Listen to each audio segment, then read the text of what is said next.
welcome to episode 131 of Real Life Ghost Stories. How you do? To kick things off this week, we need to thank our newest Patreon subscribers. We would like to thank Emma Doble, Summer, Matt Osborne, Jessica Macchiarelli, Lindsay B, Alison C, Beardyman 1905, Josephine Oman, Renee Lindsay, Shroom Tiddy,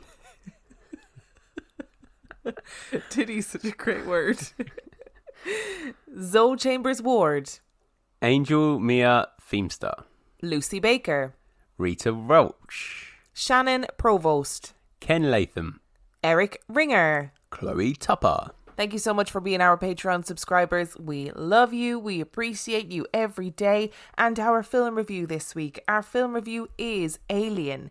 Alien was released in 1979. It has 8.4 out of 10 on IMDb and 98% on Rotten Tomatoes. Would you like a synopsis? Please. The crew of a spacecraft Nostromo intercept a distress signal from a planet and set out to investigate it. However, to their horror, they are attacked by an alien which later invades their ship. Before we start, I've never seen this film before. I know it shocked many people when I posted that I'd never seen it before, but I'd never seen it before. This is my very first time watching it, and I didn't like it. And if you listen really closely, you can hear Sinead from the Poisoner's Cabinet screaming because this is her favourite film. No, I'm only joking. I loved it. What were your thoughts on this film? You had me going, and I was like, what? I'm sure you said that you liked it at the end of the film. I think we should do your thoughts, because I've seen this multiple times. You're the one that's seen it first. So what are your thoughts on the film? I was really pleasantly surprised because I knew it was a classic. I'd seen the chest bursting scene. I hadn't seen any of the rest of the film, like at all. Didn't know anything about it other than the fact that it's a big scary fucking alien, right? Didn't know there was a cat involved. That was a very welcome surprise. Very happy with that. And I thought before we watched it that I was going to end up saying, this is a really good film for its time, constantly throughout this review.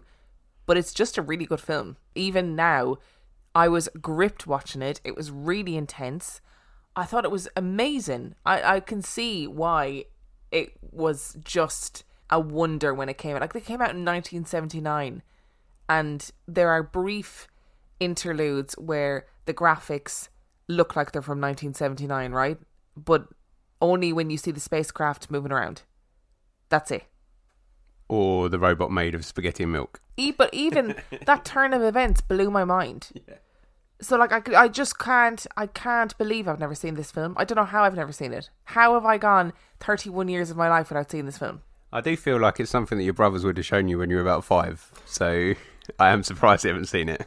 Maybe I have seen it and I just blacked it out, and that's where my fear of aliens stems from. I thought, like, it was so clever because it is a masterclass in working with what you've got. It was really subtle. You didn't really see that much of the alien, and the bits that you did see were fucking focused on how scary its big head was, which was very alarming. And it was dark, and it used, like, as in physically dark, and it used that darkness to its advantage. It was like gritty, and there was no explanation to it. You know, the way with some sci-fi films, they try and explain where they are in relation to Earth in the modern day. They didn't try and do that. They were just like, we're in space, move on, that's it, this is what's happening, let's go with it. I just thought it was brilliant. I love this film. I controversially think it's better than the sequel, which is not a widely perceived train of thought, but I just prefer the way that this is done. The sequel is much more of an action film in my opinion, whereas this plays up the tension and the horror aspect of it much more, and I prefer this, only just, but I do prefer it to the sequel. I agree with everything you say. It's really well done. It holds up really well. Even the practical effects, where they do get a little bit of their time, don't really take away from the film. They just add a level of amusement, perhaps. No, they don't. And I read afterwards, because I actually looked up this film afterwards, because I just was so interested. And as I was watching, I was like, oh, you know, Independence Day borrows really heavily from that bit. And, like, Pitch Black borrows really heavily from this bit, you know? And he wanted to create a haunted house movie in space. And that's exactly what he does. Like, that is it. It's a haunted house movie in space with a big fucking grisly alien. For those movie nerds out there that are wondering, we watched the 1979 theatrical cut rather than the 2003 director's cut, just in case you were wondering. I'm sure lots of people were wondering. And I will say that I found it was very welcome to watch a film where the female protagonists weren't 80s bombshells. And I said this to you during it. They weren't kind of portrayed in this highly sexualized way. There's obviously that bit at the end where Ripley's randomly in her underwear, in her very small knickers, which I don't think would have been very comfortable in space or otherwise. But, you know, you've got these really strong women in it. And I thought, wow, this is amazing. Not made up. You know, they are strong women in positions of power. I was here for it. And obviously, like you said, if they just listened to her from the very beginning, they wouldn't have had this problem. Just listen to her, follow the rules. That's it, and it would have been fine. I also like that it promotes the idea that non-morons survive as well. Yeah, if you're not an idiot and you follow the rules that are laid out for a reason when you're, you know, doing space commerce, then you will survive, okay? And you will survive well. I just thought, wow, I can't believe I have not seen this film. Like, I'm excited to watch the rest of them. I want to watch Aliens. I want to go back now and watch, like, Predator so I can watch Aliens versus Predator. I have actually seen Predator. That's one of them that I've seen. And the one where they're in the city as well. Were you about 7 when you watched that? I actually think I was quite young, yeah, when I saw it. Because I remember just being like, oh my God, this invisible creature can come and get me at any point. So what would you give it out of 5 stars? Oh, 5 out of 5. It has to be. Yeah, it is for me too. If you haven't seen this film, definitely go and watch it.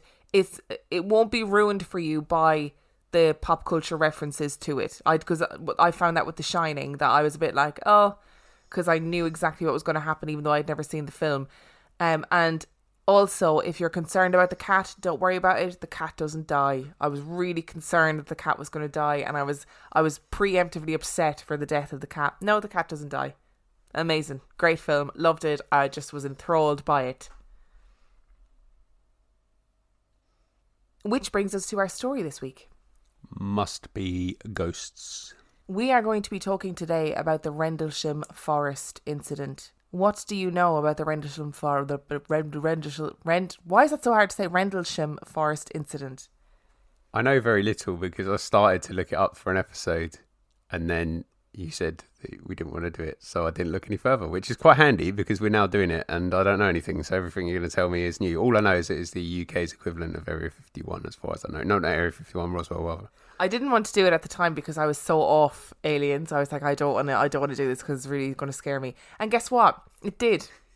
This research blew my mind in so many different ways. And I am going to say before we start that I took the research from a million different sources. I would recommend, if you're interested in this story, to go and look at the sources in the episode, in the show notes, because I've kind of said exactly what each link is. So whether it's an analysis of what happened or just a story about what happened, there's so much to this story that I couldn't fit it all into one episode. It would end up being hours long. And I didn't want to do a 2-parter on it because Alien episodes aren't the most popular. So that's why we want to do them every so often. So if you're listening to this story and you're a buff on this story and you think, oh, you've missed out on that bit, I had to generalise some of it. I just had to because there was no way to get through it otherwise. Are you ready? Yeah, because it's aliens. It was late December 1980, and Vince Thurkettle was out chopping wood in the cold, crisp morning air. A car was snaking its way towards him along the country road, and he watched as it pulled up next to him. 2 men in suits exited the car. They were young, in their 30s, and were both well-spoken Englishmen. Do you mind if we asked you some questions about your whereabouts last night? Vince was confused. Were they policemen, or journalists, or what? And what happened last night to warrant their visit? Eventually they told him that they were investigating reports of some lights in the sky, and after asking him 20 or so polite but firm questions, they got into their car and left. Vince never knew who they were at the time, and he did not know what they were referring to. It would not be until 3 years later that the story of the Rendlesham Forest incident would make international news. The Cold War was raging, and the US Air Force were stationed at two old Royal Air Force bases in the east of England, RAF Bentwaters and RAF Woodbridge. The air bases were 6 miles apart and were divided by the Rendlesham forest. Tensions were reaching breaking point among the world superpowers, and the US strategy was to outstrip the Soviet Union by massively investing in the arms race and thus break the back of the Soviet economy. This was supported by the British Prime Minister Margaret Thatcher and resulted in the stationing of US airmen on British airfields, a closer vantage point to Soviet airspace. It was approximately midnight on the 26th of December when the series of events began.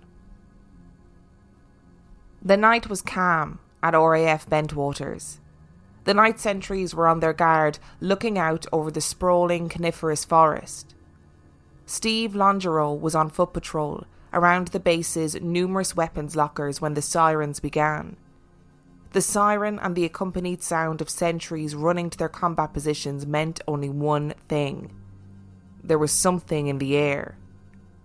Longerow ran to his position at the perimeter fence of the base. He stood, weapon raised, sirens blaring around him, and waited.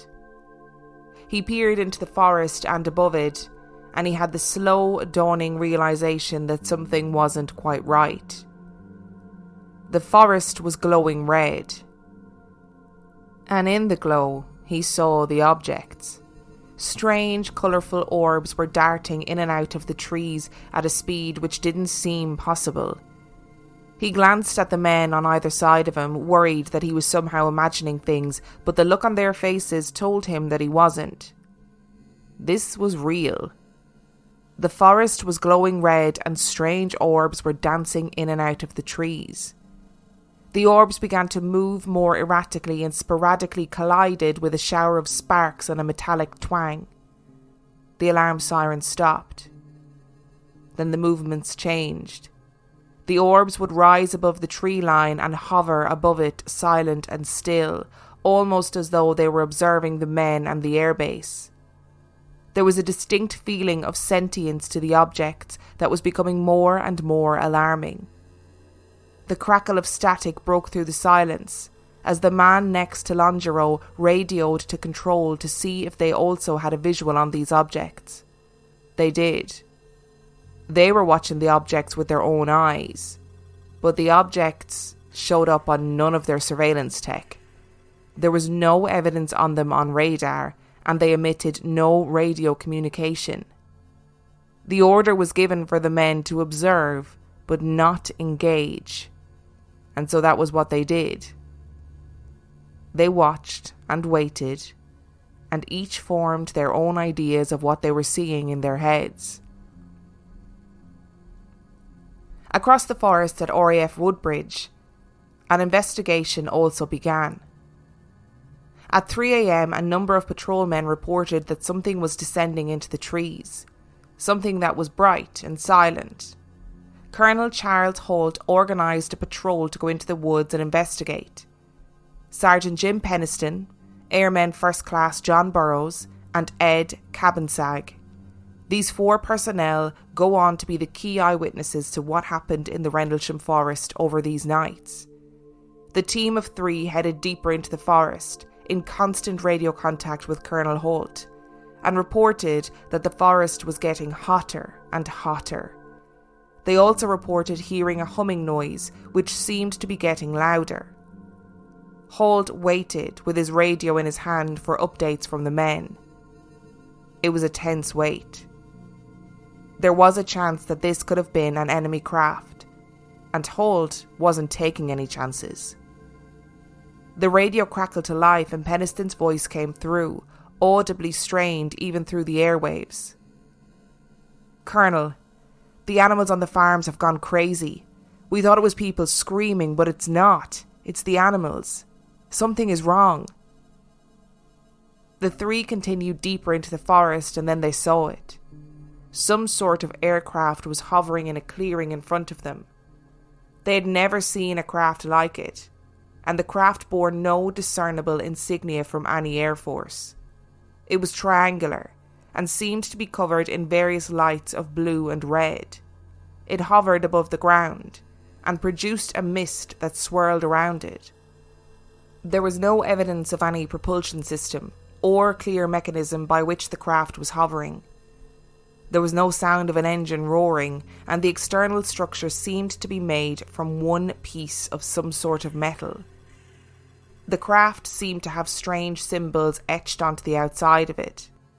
Peniston stepped forward and slowly approached it. He touched the craft, feeling its polished surface and the symbols that were engraved into it. The symbols suddenly began to glow and lit up to a blinding illumination. Peniston saw a series of ones and zeros, and then the glowing stopped. Peniston and his patrol frantically took out their notepads and wrote notes, drew pictures, and later when he returned home, Peniston wrote down the series of ones and zeros that he had seen. After approximately 40 minutes, the craft suddenly took off through the trees and the men returned to the base to describe what happened to Colonel Holt. Holt called the police to report the incident as per protocol, and the local police arrived at 4 a.m. and saw no craft or strange lights, save for the light of a lighthouse nearby on the coast. As soon as dawn broke, another group of airmen were dispatched and reported seeing 3 strange indentations in a triangular shape, scorch marks on the ground, and scorch marks in the trees in the clearing that the patrol alleged they witnessed the craft. More sentries reported witnessing lights ducking and weaving in and out of the forest, and Holt decided that he needed to conduct his own research. He quietly gathered a group of men and made his way into the clearing to investigate the area. He carried a Geiger counter, and the men carried flashlights. And crucially, Holt recorded the entire expedition on a dictaphone. You just saw a light where? Where?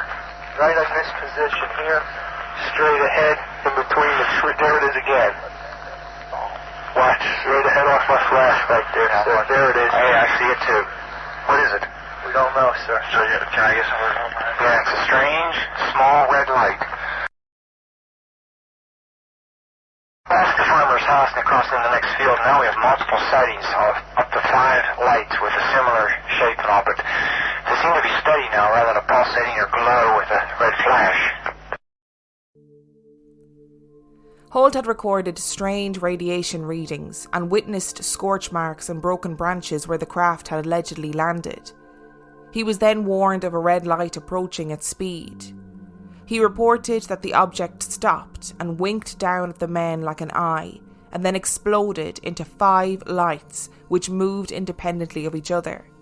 The men returned to the safety of the base, and there were more reports of red lights weaving in and around the base and occasionally projecting a beam onto the weapons lockers that dotted the area. Eventually, the lights shot back towards the sea, and they weren't seen again. Holt wrote down everything that happened in a memo that he signed and sent to his superiors, and that memo still exists. It is now kept in the National Archives in Kew in London, and it reads as follows. Early in the morning of 27th of December 1980, approximately 3 a.m, 2 USAF security police patrolmen saw unusual lights outside the back gate at RAF Woodbridge. Thinking an aircraft might have crashed or been forced down, they called for permission to go outside the gate to investigate. The on-duty flight chief responded and allowed 3 patrolmen to proceed on foot. The individuals reported seeing a strange glowing object in the forest. The object was described as being metallic in appearance and triangular in shape, approximately 2 to 3 meters across the base and approximately 2 meters high. It illuminated the entire forest with a white light. The object itself had a pulsing red light on top and a bank of blue lights underneath. The object was hovering or on legs. As the patrolmen approached the object, it manoeuvred through the trees and disappeared. At this time, the animals on a nearby farm went into a frenzy. The object was briefly sighted approximately an hour later near the back gate. The next day, 3 depressions, 1.5 inches deep and 7 inches in diameter, were found where the object had been sighted on the ground. The following night, the 29th of December 1980, the area was checked for radiation. Beta-gamma readings were recorded, with peak readings in the 3 depressions and near the centre of the triangle formed by the depressions. A nearby tree had moderate readings on the side of the tree toward the depressions. Later in the night, a red sun-like light was seen through the trees. It moved about and pulsed. At one point, it appeared to throw off glowing particles and then broke into 5 separate white objects and then disappeared. Immediately thereafter, 3 star-like objects were noticed in the sky, 2 objects to the north and 1 to the south, all of which were about 10 degrees off the horizon. The objects moved rapidly in sharp angular movements and displayed red, green and blue lights. The objects to the north appeared to be elliptical through an 8 to 12 power lens. They then turned to full circles. The objects to the north remained in the sky for an hour or more. The object to the south was visible for 2 or 3 hours and beamed down a stream of light from time to time. Numerous individuals, including the undersigned, witnessed the activities in paragraphs 2 and 3. Signed, Charles I. Holt, Lieutenant Colonel, USAF, Deputy Base Commander. The weirdness of this case doesn't end there, because it wasn't the first UFO incident of the Rendlesham Forest. In 1956, the radars at RAF Bentwaters picked up on something strange. The operators reported that they were watching several objects hurtling across the sea towards them at what seemed to be thousands of miles an hour. At the same time, a transport aircraft that was coming into land had to make an emergency ascent as a white light shot in front of the craft at lightning speed, startling the pilot and causing him to pull up. Another base, 60 miles north, confirmed that they too were tracking the unidentified objects streaking across the sea, and their patrolmen physically saw groups of red and green lights moving at incredible speeds out at sea. Fighter jets were scrambled to intercept the objects and had to disengage as their flight equipment malfunctioned in the air. They reported being chased and outpaced by the objects, and that they displayed unbelievable maneuverability in the air. So one would think that almost 25 years later, a similar report would warrant a serious investigation. Steve Longereau, the first sentry we came across in this story, claimed that him and the other personnel were forced to sign declarations that they would not discuss the events of that night with anyone. Sergeant Jim Peniston, Airman First Class John Burrows, and Ed Cabasag claimed that they were told in the investigation that, and I quote, bullets were cheap and a surefire way to maintain their silence. During the investigation and the interviews, one of the airmen claimed that he was summoned to an interview at a farmhouse just outside of the airbase. He thought this was strange, as the interviews had been taking place on site, but he complied and attended nonetheless. He met with 2 men in suits at the farmhouse, and they sat and chatted about the incident. But he realised that the men were strange. They had strange, what he described as doll-like eyes, and seemed to have odd mannerisms. He left as soon as he could and reported to his superior that the meeting had been an odd one. But his superior had no record of any meeting that was meant to take place, and no one could explain who these men were. Allegedly, when they returned to the farmhouse, it was a dilapidated wreck, and not the cosy homestead it had been hours before. The airman was naturally completely traumatised by the incident and began therapy soon afterwards. So what happened in those nights at the Rendlesham Forest? There are those who believe that this may just be the most compelling close encounter on record, or rather not on record, and many refer to it as the UK Roswell. There are also those who believe that this is the result of a series of misidentifications, and others who claim it was an outright hoax. We'll explore the theories in more detail as we go on, But it's interesting to note that there are still, to this day, some pretty interesting sightings and videos of strange lights above the Rendlesham forest. And you might remember that during this story, Peniston claimed that he saw a series of ones and zeros when he touched the aircraft. He didn't suffer any injuries or any long-lasting damage when he touched the craft, but he was diagnosed with PTSD after the events. And if you remember, he scribbled down everything that he saw in his head and kept it in a notepad. He had no idea what binary code was, and only learned of its existence later, and realised that that was what he had seen. And he also realised that if this was legitimately binary code, it might have some sort of message. And it did. The binary code that Peniston had written down contained coordinates for well-known World Heritage sites like Stonehenge and the pyramids, and stated that the craft came from the year 8100 and travelled back in time, and it was human, not extraterrestrial. My mind is in a state of flux. So what are your thoughts so far? We'll get to the theories in a second, and I have a number of theories for you, but what are your thoughts so far? I don't know, to be truthfully honest with you. I was all down for it being aliens. I didn't realise there was so many, like there was two big incidents and loads of extra sightings. I just thought it was a one-off thing. I don't know what to make of that last thing that you read. It's blown my mind. So there were legitimately multiple people on both bases that witnessed lights. That is, testified that happened. Any other thoughts about it before we go into our theories? I thought maybe this might be the case where some British soldiers said that they were playing tricks on the I read something about there was some British soldiers playing tricks on the Americans, but it feels quite elaborate. We'll get to that. That's one of the theories. Oh, okay. So, theory number 1. It is just a case of mistaken identity. At the time of the alleged sightings, there were approximately 250 sightings across the UK that were caused by both meteor showers, and also a Soviet rocket had broken up and re-entered airspace. No, because they were like in the woods, weren't they? Some of the lights were in the woods. You wouldn't see a meteor shower in the woods with you. It's already burnt up by that point.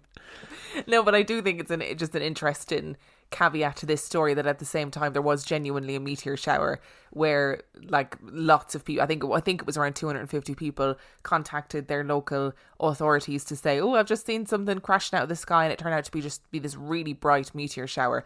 And at the same time there was a Soviet rocket that had broken up and re-entered the atmosphere. So it's just an interesting side note. No, I don't think it is the theory, to be honest. No, neither do I.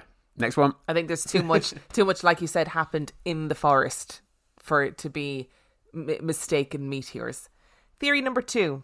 It was some sort of never before seen military tech. Now, there were rumours that at the time, despite what the British government said, nuclear weapons were being housed in these airspaces. And whatever these lights were seemed to be homing in on the weapons lockers that were on these airspaces. So some people thought that it might be never before seen military tech. I like this idea, apart from the idea of it being British tech, because if 80s action movies have taught me anything, America has the best military tech. That's very true. So if it's not theirs, whose is it? It's an interesting theory because I genuinely do believe, and this isn't like a conspiracy theory tinfoil hat thing, that there is a huge amount of military tech that just the general public don't know about. And there probably is all sorts of stuff in airspace, flying weapons or surveillance vehicles that we don't know about. However, I think if there was military tech of this level that was completely silent, and that military tech was available 40 years ago, by now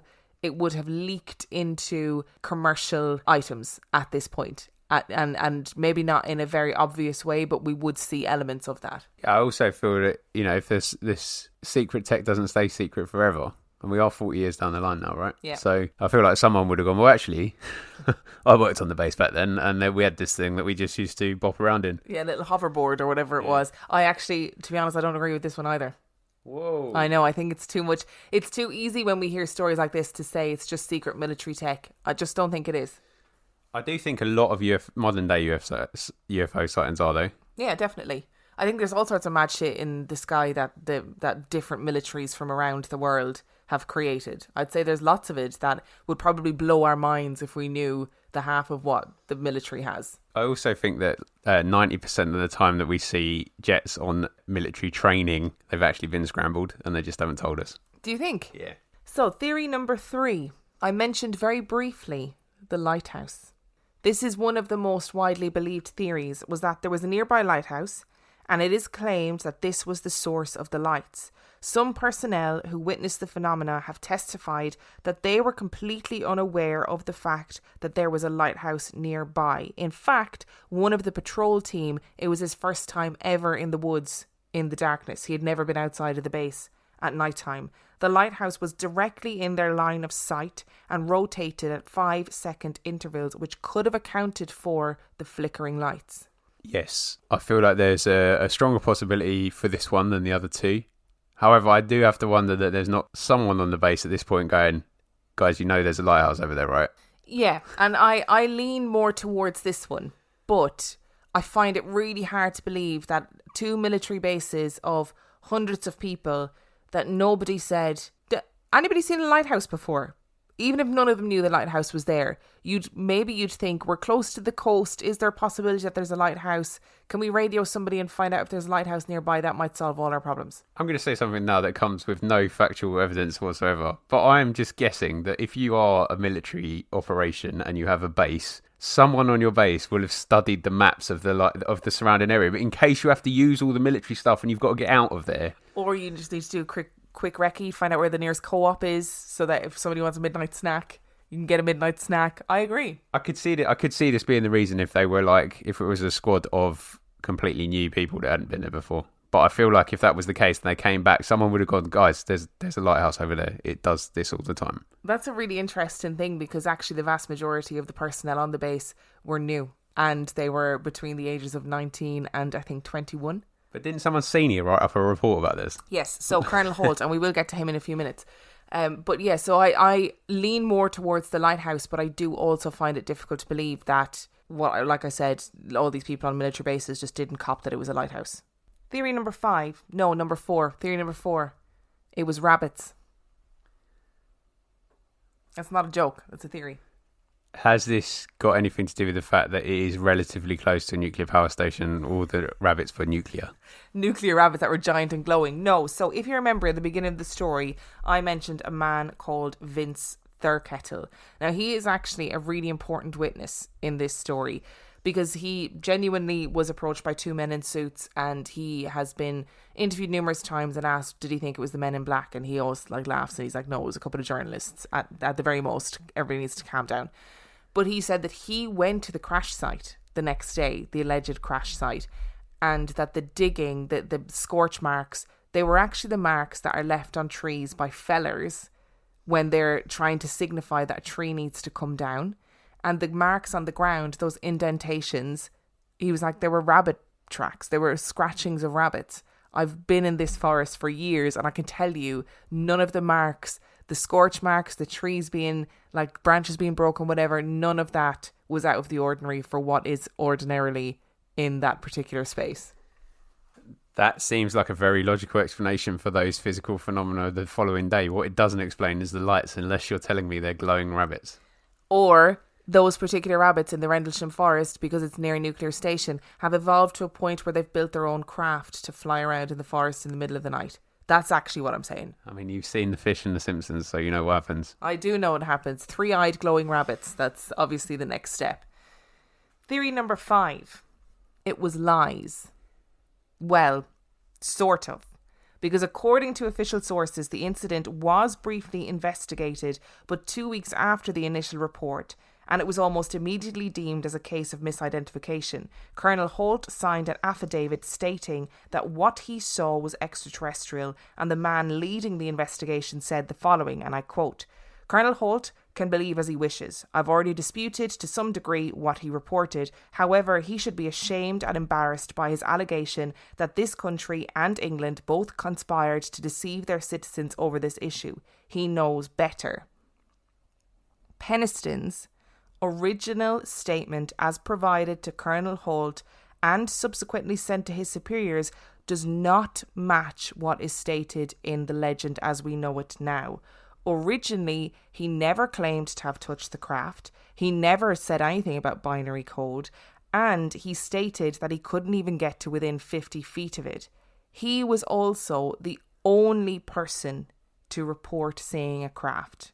But as the story has progressed over the years, he has added to it more and more as time has gone on. Now, Colonel Holt, I genuinely think really believes that he saw something extraterrestrial. And I genuinely believe that he saw something, lights, whatever, whether it was a natural phenomenon, whatever it was.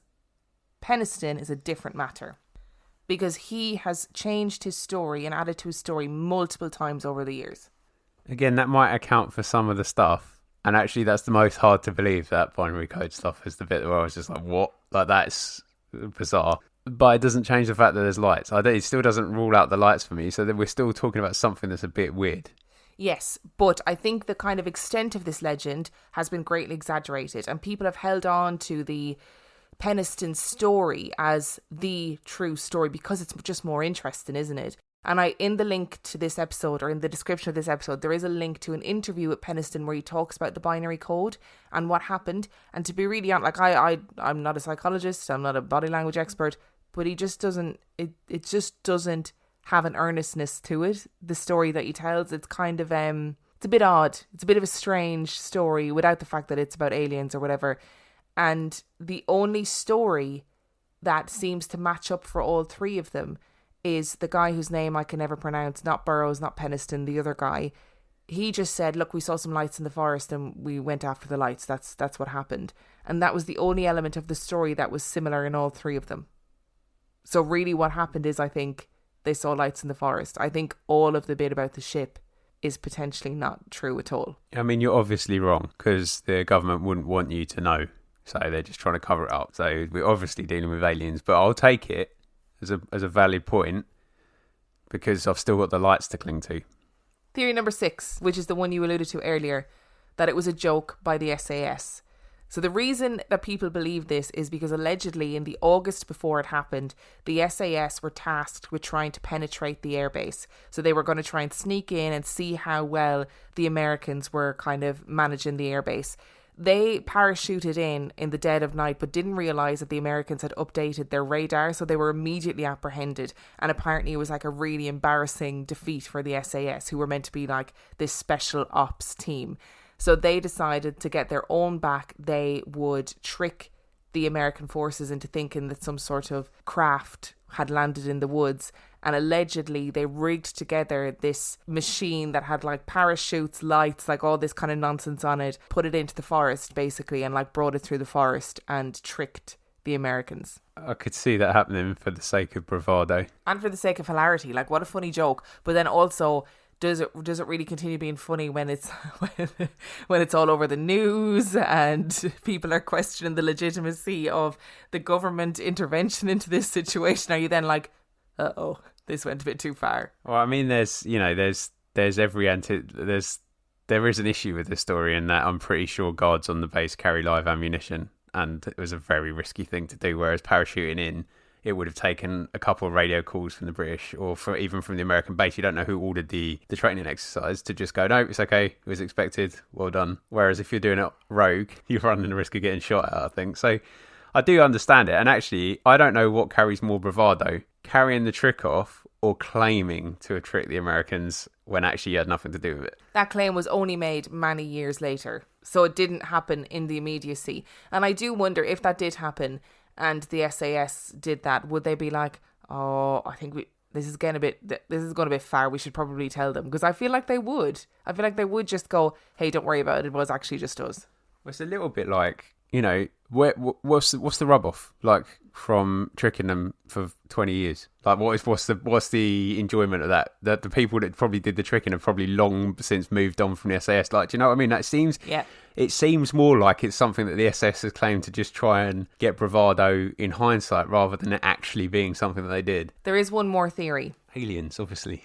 Theory number 6 is that this actually happened. And the reason that this theory exists is because of a little town called Kecksburg in America.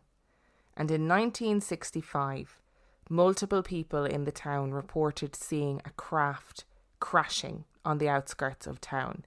Not only did multiple people see the craft, but multiple people went to investigate and saw a craft that was triangular in shape and covered in what looked like symbols that they described as being like hieroglyphics. Penniston also described his symbols as being like hieroglyphics. And apparently, allegedly, the people of Kecksburg at the time said that there was a big government influx in the area and that the craft was stolen away in the middle of the night. And they believed that it was some sort of extraterrestrial craft. So 20 years before, a similar craft had crash landed somewhere else. Now I'm going to have to be cynical though. Why? Well, is there every chance that Penniston could have read that story? I think it's entirely possible that Penniston could have read that story. It's just, yeah, it's interesting. So what are your, after hearing all the theories, after hearing the story, what do you think happened? I think a good chunk of it probably was exaggerated and added to, because all good stories are. However, I do think something happened in the forest. I do think a group of soldiers saw lights that they couldn't explain, to the point where they had to do an investigation, because you have to. Would you believe I agree with you? I think that they definitely saw something in that forest. They saw lights.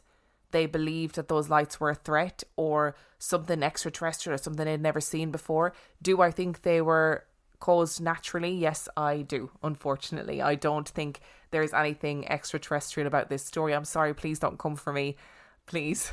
But I really don't think there was anything extraterrestrial about it. However, I think that Colonel Holt in particular firmly believed that what he saw was something extraterrestrial, and he stuck with that story, never changed it, to a point where he never progressed in his career because he lost a lot of credibility because of it.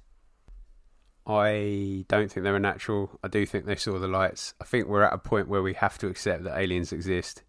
If we think about our own society, in that we've been heading for the stars since the 50s, it's inevitable that if there was another civilization somewhere else in the galaxy, that they're likely to be ahead of us and they would have the same incentives. Bizarrely, I was thinking about this while we were watching Alien the other night, and I was thinking, if there's like infinite universes and infinite possibilities, then there is the distinct possibility that that version of extraterrestrial life exists somewhere.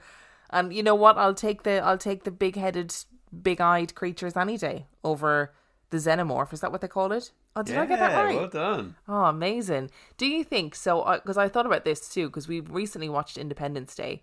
Do you think that if the government tomorrow announced, look, there is aliens, they have been visiting the planet, they have been abducting people, etc., etc., do you think the world would go into like panic mode? Yes. Do you really? Because you know, like in Independence Day where they start looting and you know, everything just falls apart. And then there's obviously some people who are like, we welcome you. I mean, it's slightly different in Independence Day because they're here and visible. So that level of panic probably wouldn't happen from an announcement. But if you think about the fact, you know, if there's rumours that there's going to be an oil shortage at some point, everybody starts to panic by petrol. Yeah, and actually, if you equate it back to the beginning of the pandemic, everyone went mad buying toilet paper and pasta. So, yeah, you know, you're probably right. That's a really silly thing to say, actually, considering how people have behaved in general in the last kind of year or so. What would we do? Would we stay put or would we flee? Because I think I'd stay put. I couldn't be bothered. I mean, where would you flee to? These are aliens that can fly across space. If they want you, they'll get you. I'm not built for fleeing either. I will say that if they're going to come and get me, I'm just going to accept it and move on. As long as they have some form of potato salad, I'm good with it. If you enjoyed today's episode, you can find everything you need to know about us on reallifeghoststoriespodcast.com. You can... Why are you laughing? Why potato salad? Because we said it in an episode recently that the way to abduct me was through food. But potato salad is so specific. If you've got a story that you'd like to submit, you can submit it to reallifeghoststoriespodcast@gmail.com. If you want to support us on Patreon, you can do so at patreon.com/reallifeghoststories, where for $5 a month or $2 a month, you can get access to heaps of extra content. Equally, if you just want to send me some potato salad, I'm cool with that too. And on that note, we shall see you next week. Bye.